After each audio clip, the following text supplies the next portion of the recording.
Welcome to today's talk. We're going to talk about easy app management and deployments in IaaS under Azure Resource Manager.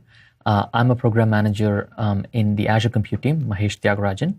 And today I have with me Ryan Jones, who's from the Azure Resource Manager team. Hey, guys. So we're going to go ahead and get started. To begin with, we'll talk about the services, primarily about the infrastructure services that we support on Azure platform. And we're going to focus more so on the APIs that were introduced under Azure Resource Manager in the last few months. In addition, we'll also be touching upon some important concepts and new features and scenarios that have been introduced under Azure Resource Manager as well. Okay, let's get started with a quick overview of IaaS and what it means to be under Azure Resource Manager.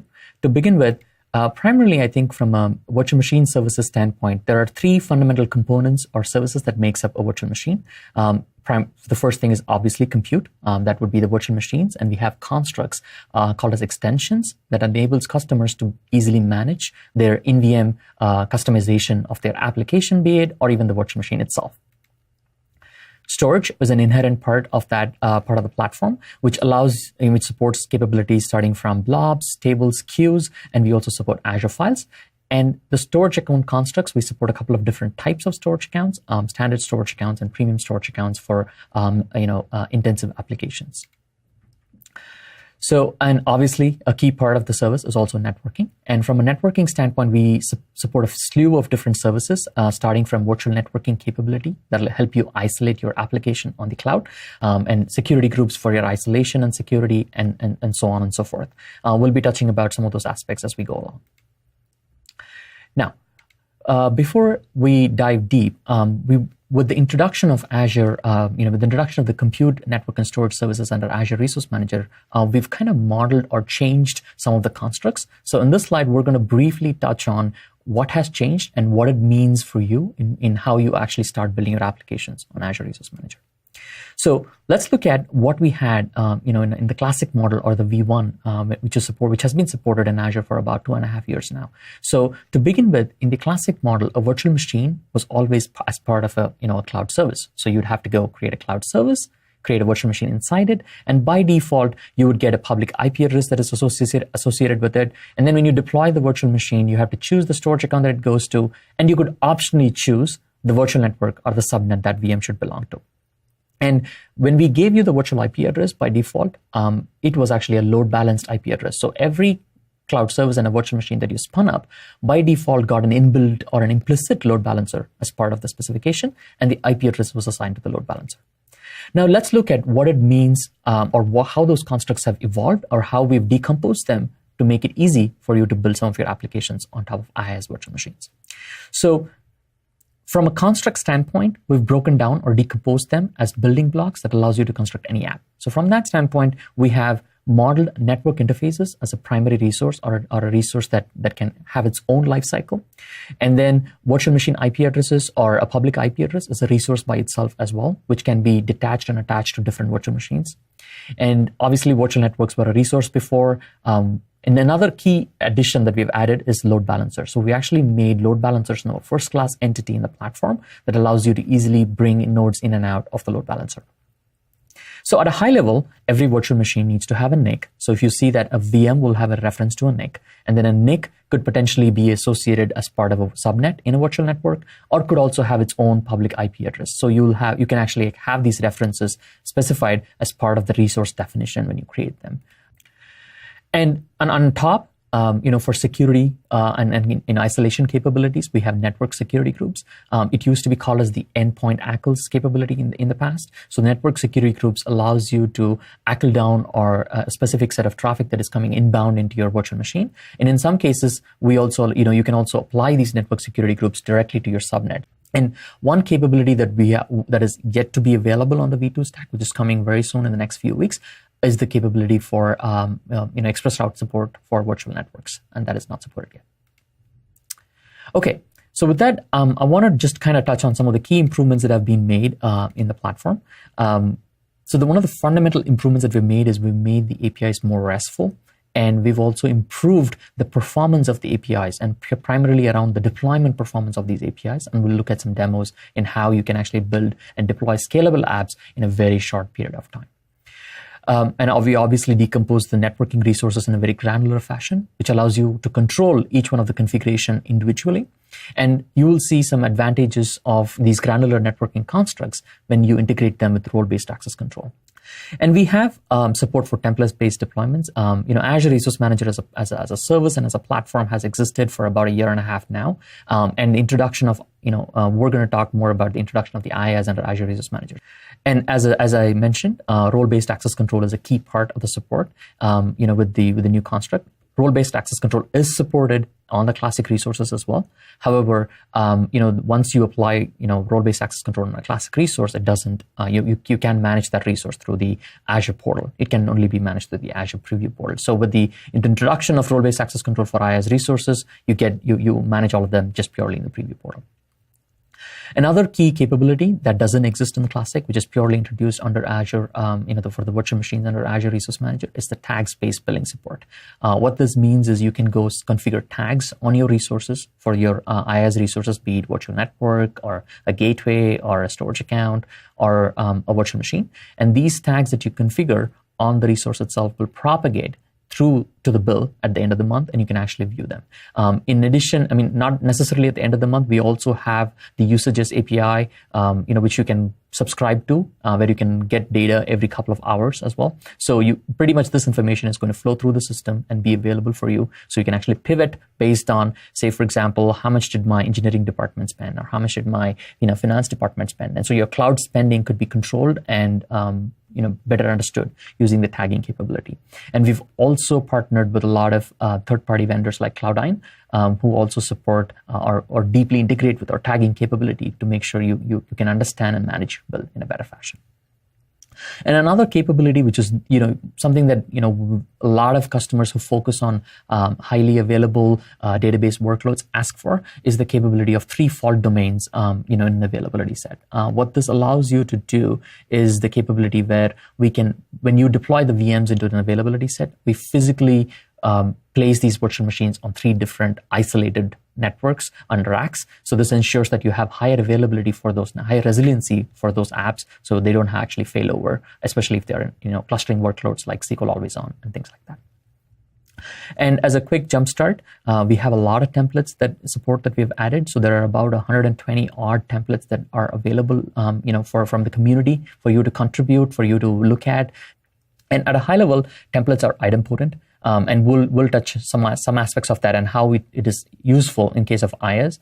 So it's idempotent in the sense that you can actually use the same template again and again for change management and updates. It enables orchestration, and we'll see some great examples of orchestration at an infrastructure level. We'll see great examples of orchestration at the application level, where you can use extensions for in-VM orchestration.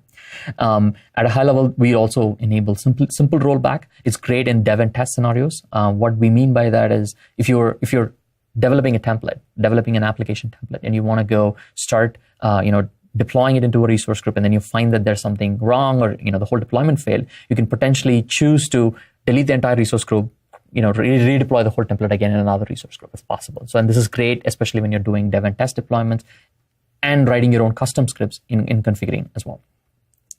And another important advancement, or the capability that Azure Resource Manager template support, is the capability where you can have your template reference any different resources that are supported on Azure Resource Manager. So it doesn't tie itself down to just compute or network or storage. You can have a SQL database or a website for that matter in your template if that's what your app needs. So you can have a Redis cache defined in the same template file. So you just pick the different services, you design your architect, your application on Azure, and then you can build a template that constructs that entire app across the different services on Azure to go ahead and deploy.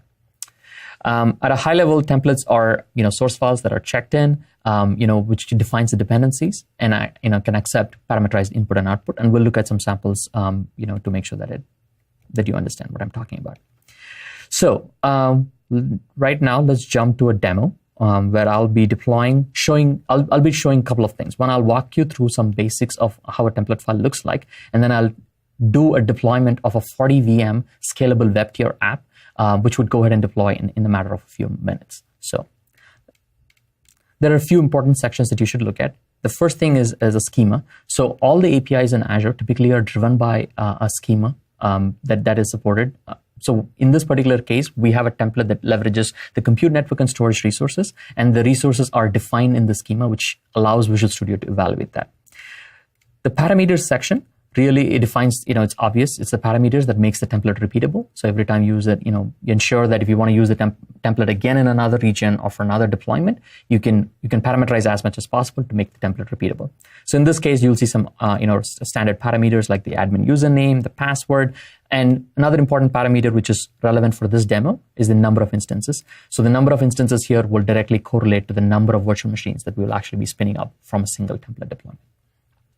So variables are more like runtime constants that you can define inside your template that you don't think you want to parameterize, because the number of parameters, the more you add parameters in your template, it's harder to kind of maintain and manage the parameter files and things like that. So it's generally recommended for values that don't change often. You should evaluate the option of using variables. So in this case, there are some subnet prefixes that we have defined, which we kind of prefix. It is usually not toggleable, not changed very often. So we kind of put them as, runtime constants or variables up here. So the most important section up here is the resources. So in this case, as you know, we're trying to spin up a 40 virtual machines and the dependent resources that it requires to come up. So the first thing that we need is a storage account, because NIAs, every virtual machine, and the disks that are required for the virtual machine to boot up are placed in a storage account. So that's what you'll see. The next thing here is, an availability set. So as we are spinning up this 40 VM application in a web tier, we're trying to make sure that these are identical VMs. So we're trying to place them in an availability set so you can get the guarantee from the platform that these VMs will be highly available, placed across 3 fault domains, and placed across different update domains to ensure that when the platform is rolling out a maintenance update, your VMs are actually still highly available and your app is highly available. And for every virtual machine that we're creating up here, we're trying to create a public IP address so it can actually be RDP'd or SSH'd into. This is always not required. Public IP address is not a mandatory resource on the virtual machine, so you can choose to ignore that.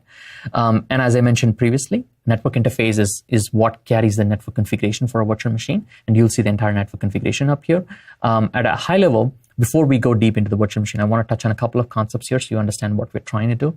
The first construct here, when I mentioned that we're trying to spin up 40 virtual machines, we're not defining the 40 virtual machines explicitly in the template. So there are template language capabilities like copy up here, which allows you to define or deploy n number of the same resources again and again. So there are template language functions and capabilities that makes this simple.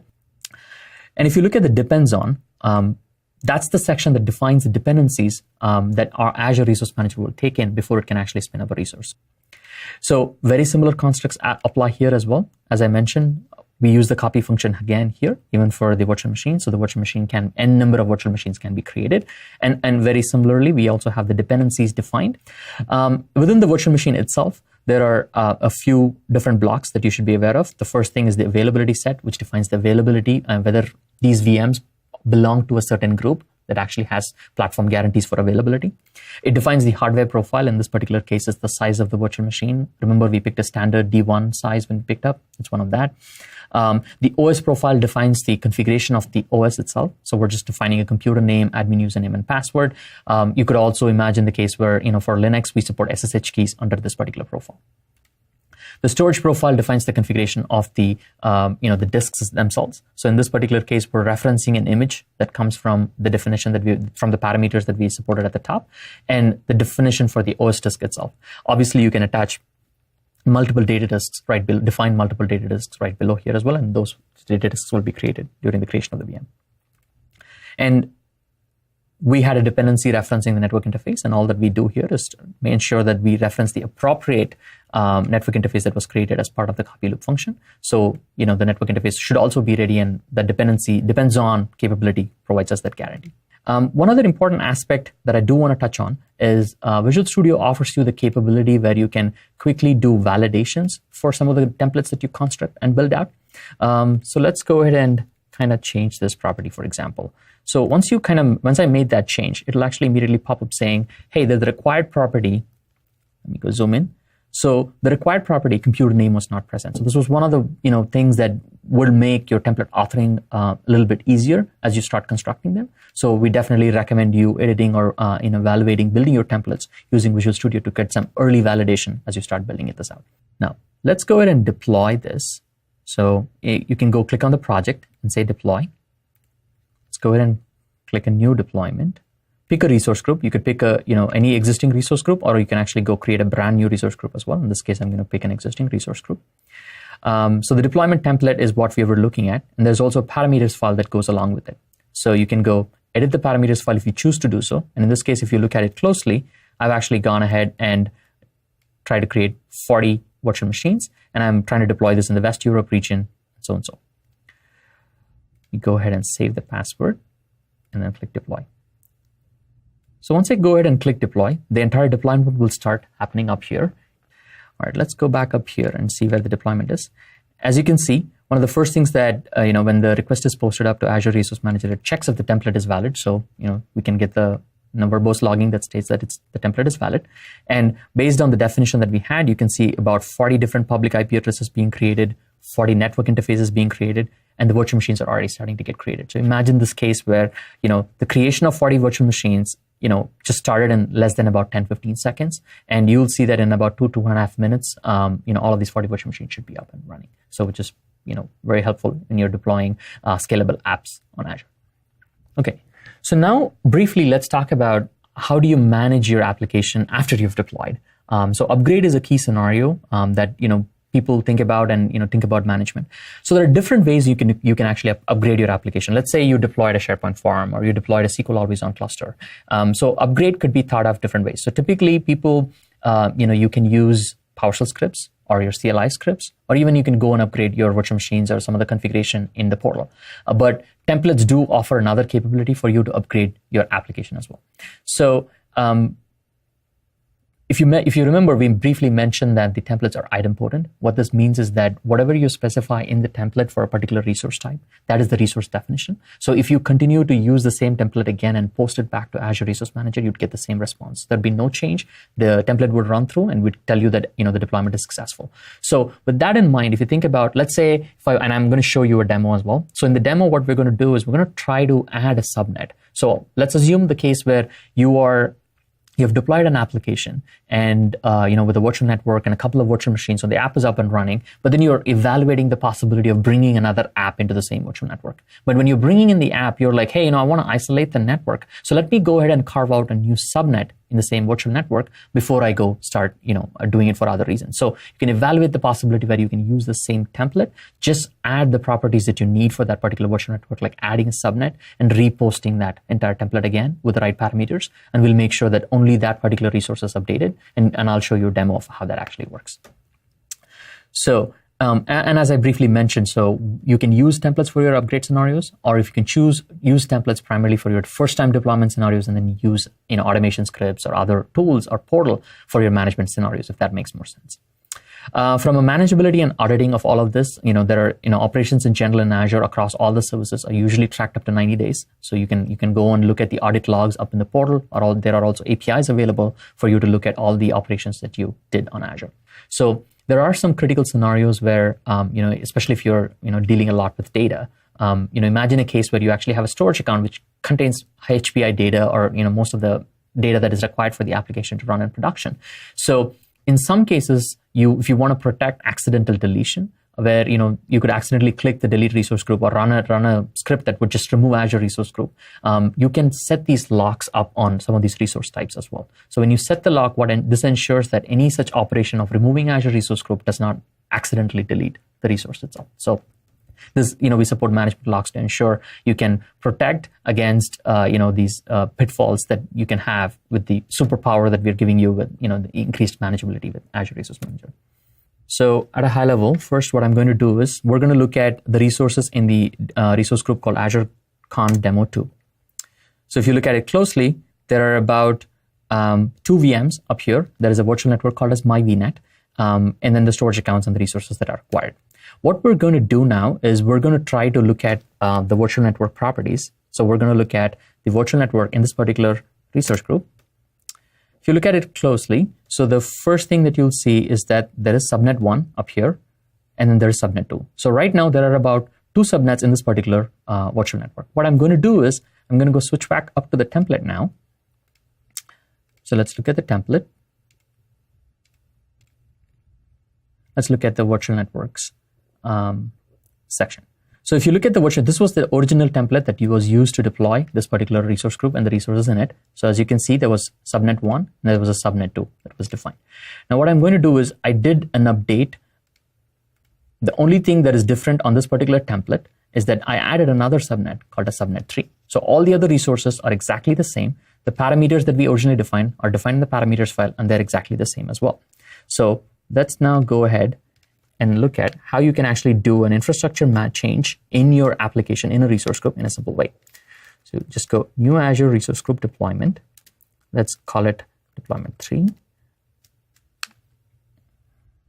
this case, the resource group is AzureCon demo 2. We're going to pass the parameter file and then the template file.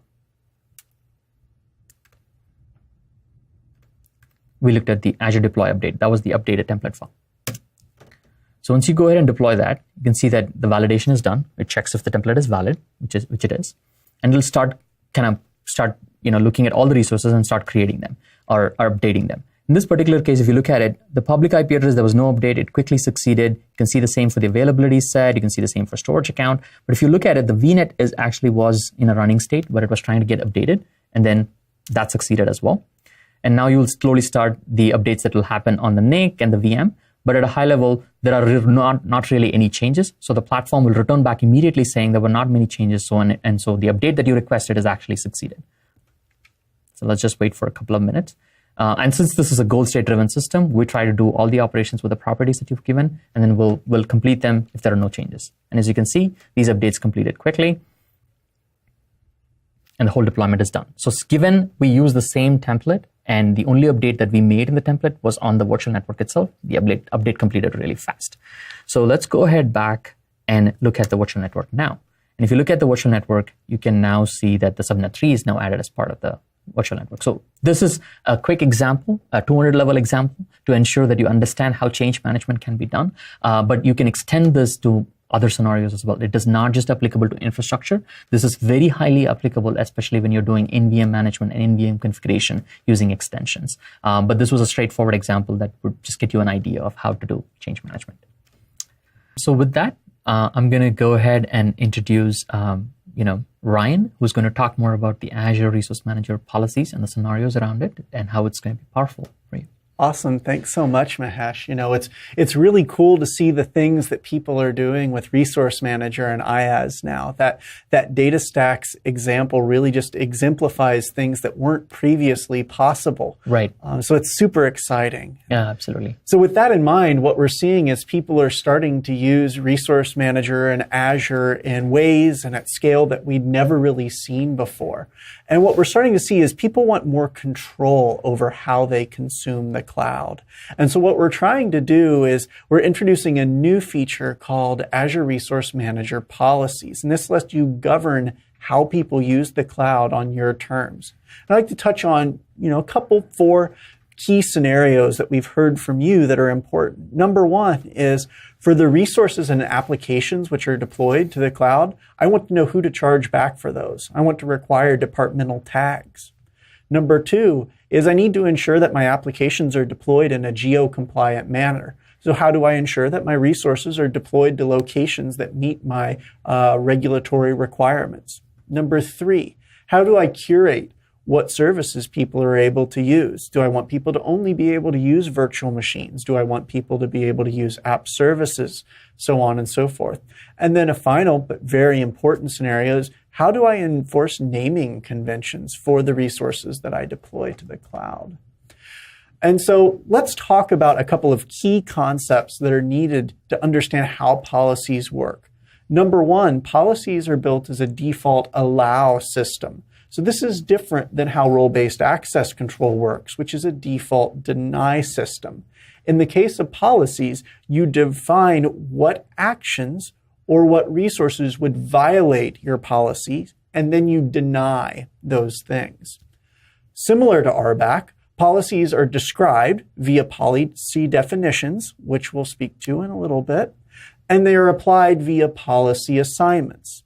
Now, as you guys are aware, with role-based access control assignments, these can be made at the subscription, at the resource group, or at the resource level, and these are inherited downstream. Policies work the exact same way. We didn't really want to introduce concepts that were fundamentally different from each other, so we've tried to keep them as similar as possible and as simple to use as possible. So, with that in mind, let's look at the basic structure for our policy language. You'll see at the top part of this, we have an if section where you can specify either a condition or a logical operator. And then below that, we have a then section where you define the effect of the policy, which can be either deny or audit that a policy violation has occurred. So let's look at the set of logical operators that we have. There are 3 today. The first is not, just logical inverse. The second is and, logical and of all of the conditions. Now, because we use a JSON style syntax, you'll notice we use the all of operator to represent and. We also have or, which is of course just a logical or of the conditions that you specify. And once again, because this is JSON, this is specified using the any of operator. So let's talk about how these conditions are structured that are nested inside those logical operators. We have equals, we have like, which allows you to pattern match with a single wildcard. We have contains, which looks for a string within a larger string. We have in, which looks to see whether or not a value occurs inside of an array of possible values. And then we have contains key, which looks for the existence of a particular key. And we'll come back to scenarios where this is super important. Now, what you might be thinking is, what are the different facets against which I can build and author policies? And we have 2 categories. One are the fields. These are things that actually look very similar to what you saw in Mahesh's template examples earlier. So you can use name, type, kind, locations, or tag.tagname as a field name to evaluate against. Additionally, we have sources for policy enforcement. And today, this is limited to action. Okay? And so let's put these things together. We'll go through a couple of examples. And so this example here, what we do is we say, hey, if tags don't contain a key named cost center, deny the request. This goes back to our first scenario that we talked about earlier, which is if I don't know who to charge for this virtual machine or this DataStax cluster that Mahesh just provisioned for me, I don't want it to be provisioned, right? The next scenario that I want to show you is, hey, if locations aren't in Europe because I need to keep my data inside of the European Union, I want to deny creation of these resources. The next one, bear with me, it's a little bit smaller font, but Mahesh will really like this policy. What this does is this says, hey, I can create resource groups, compute, network, and storage things, but nothing else. So this will really help Mahesh's business grow a lot if everybody uses this policy.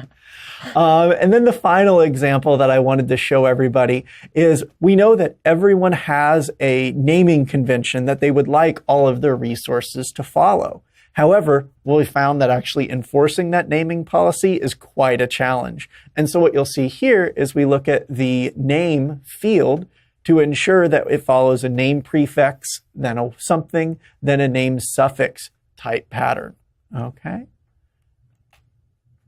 And so once you define these policies through the JSON that we've just described, you manage them through PowerShell, okay? And you'll see that we have commandlets for creating a policy definition, getting policy definitions or an individual policy definition, updating a policy definition, as well as removing a policy definition. And you'll see there's a consistent look and feel to these commandlets where you specify the policy name, the actual text of the policy, the JSON that we looked at in the preceding slides, the description of the policy, and this display name for the policy. So once you've created these policies, you then need to be able to assign them. And so you'll see we have a set of commandlets for assigning policies as well. You'll see that we create, get or read, update, and remove these policy assignments. And so you'll see, once again, we have policy names, or policy. We have policy scopes, we have the policy definition, and then we have display name properties as well that you can set. So we've talked about how you can define or author your policies, how you can manage them through PowerShell. And yeah, that's about it. So I'd like to turn back over to Mahesh here. All right, cool. Thanks, Ryan. That's very, very powerful, actually. Yeah, for most of the enterprise scenarios around chargeback, it's just going to be very powerful. All right. With that, I think we want to kind of wrap up and give you a quick summary of what we talked about today. So we talked about the introduction of virtual machines under Azure Resource Manager. We talked about how it's more scalable, faster, and improves the performance of deploying large-scale applications on Azure. We talked about how you can actually make sure that you can use these templates to deploy parallel configuration changes at the infrastructure layer, at the application layer, and also orchestrate between one of them. And we also talked about how you can, in a single click, deploy some of the most complex applications that just not sticks to one region, but a multi-region deployment from a single template file. We talked about how you can do repeatable deployments, do change management using config as code, where you can view the template file as your config or as code, which is responsible for managing your infrastructure on the cloud. We briefly touched on and talked about the different scenarios around how you use RBAC and billing integrated tagging. We talked about the policy scenarios, which makes it really easy to control and configure, in a big enterprise level scenario of who does what, and how the chargeback and other models work. Another key aspect that I want to briefly touch on is the scenario where all the compute, network, and storage capabilities and Azure Resource Manager capabilities that we talked about today is going to be available and is part of the consistency where we are going to ship this with Azure Stack as well. So we're going to bring the concepts and the tools and the services that we talked about today into Azure, into your Azure Stack environment, into your data center as well. And the last thing that I want to briefly talk about and touch on is that now that there are a couple of models in how you go deploy a classic resource and a classic virtual machine and a virtual machine under Resource Manager, we're evaluating and we're planning to support a capability where we will enable a metadata migration path where you can move the virtual machines that are in classic into Resource Manager, and you'll get more information and documentation coming out pretty soon on that topic. So with that, I'd like to thank Ryan for his time, and it was a great talk to introduce folks to some of the new things that we have been doing in the last few months. Yeah, thanks so much, Mahesh. And I just encourage all of you, to look at how you can leverage policies to govern your consumption of the cloud, whether it's ensuring you can charge back, whether it's deploying resources to a given location, whether it is using a curated set of services, or it's enforcing a naming convention. So thanks again for joining us today. Take care.